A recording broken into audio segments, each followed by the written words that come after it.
3, 2, 1. L'histoire de Dieu, du monde et de toi. 3. Dieu est l'union de trois personnes liées par l'amour. Au commencement, ils étaient trois, le Père, le Fils et le Saint-Esprit.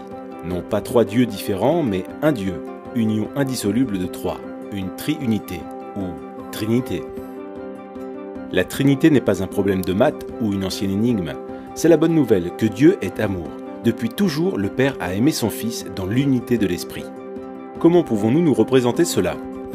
En fait, le Fils de Dieu est l'image de Dieu. Il nous donne accès à la vie de Dieu. Ainsi, considérons par exemple la scène du baptême du Fils de Dieu. Nous y voyons le Saint-Esprit descendre sur lui, tandis que le Père déclare « Tu es mon enfant bien-aimé, tu fais toute ma joie ». Cette scène est un aperçu de la vie éternelle de Dieu. Le Père a toujours aimé son Fils avec la joie du Saint-Esprit. Mais cet amour était trop beau pour qu'il le garde pour eux. Le Dieu d'amour souhaitait le partager. Ainsi, le Père a fait un monde au travers de son Fils et par son Saint-Esprit, car il veut que des milliards d'enfants rejoignent sa famille. Toi et moi avons été créés pour entendre cette déclaration. Tu es mon enfant bien-aimé, tu fais toute ma joie. Le sens de la vie, c'est de trouver notre place avec eux. 2. L'histoire du monde est l'histoire de deux hommes. Dieu a placé un homme, Adam, à la tête de l'humanité pour qu'il la bénisse et prenne soin d'elle. Mais Adam se détourna de Dieu, se replia sur lui-même et plongea le monde dans la mort et la malédiction. L'humanité fut déchue de la grâce. Maintenant, nous partageons tous cette humanité brisée et nous ressentons les effets de sa malédiction. La race humaine est comme un sapin de Noël qui a été abattu et arraché de sa terre naturelle.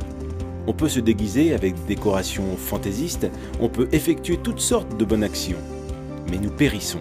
Nous n'avons aucune vie spirituelle en nous et nous nous dirigeons vers notre perte. La race d'Adam est sous la condamnation de Dieu.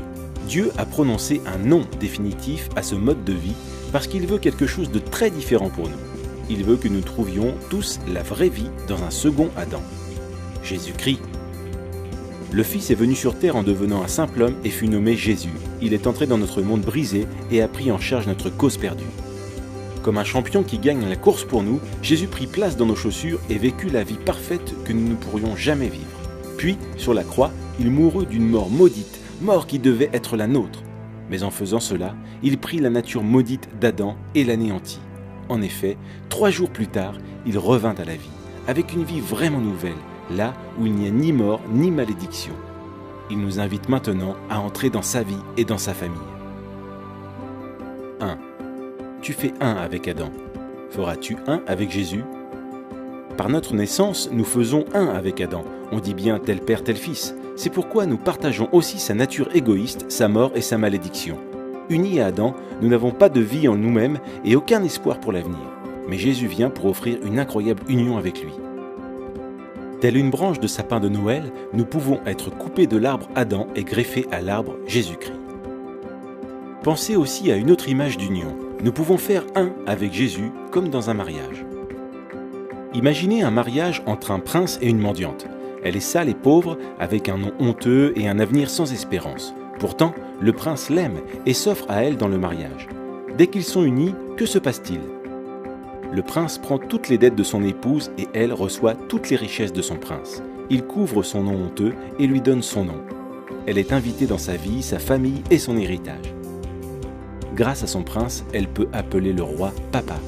Et tout cela grâce à leur union conjugale. C'est exactement la même chose avec Jésus. Si nous le recevons, tout ce qui est nôtre, notre péché, notre malédiction deviennent siens. Il paie le prix de tout cela sur la croix. Et tout ce qui est sien, sa justice, son héritage, deviennent nôtres. Si nous faisons un avec Jésus, dès maintenant nous sommes adoptés dans la famille. Son esprit devient notre esprit, son Père devient notre Père. Nous appartenons à ses frères et sœurs dans l'Église, nous prions le même Père et l'entendons exprimer son amour pour nous par ses paroles. Tu es mon enfant bien-aimé, tu fais toute ma joie. Ce sont nos privilèges maintenant, et quand Jésus reviendra, nous participerons aussi à sa vie physique et immortelle. Il ramènera nos corps à la vie et créera un monde nouveau, juste et droit. Ce jour-là, Dieu jugera le monde, confirmant à jamais son non à Adam. et son oui à Jésus-Christ.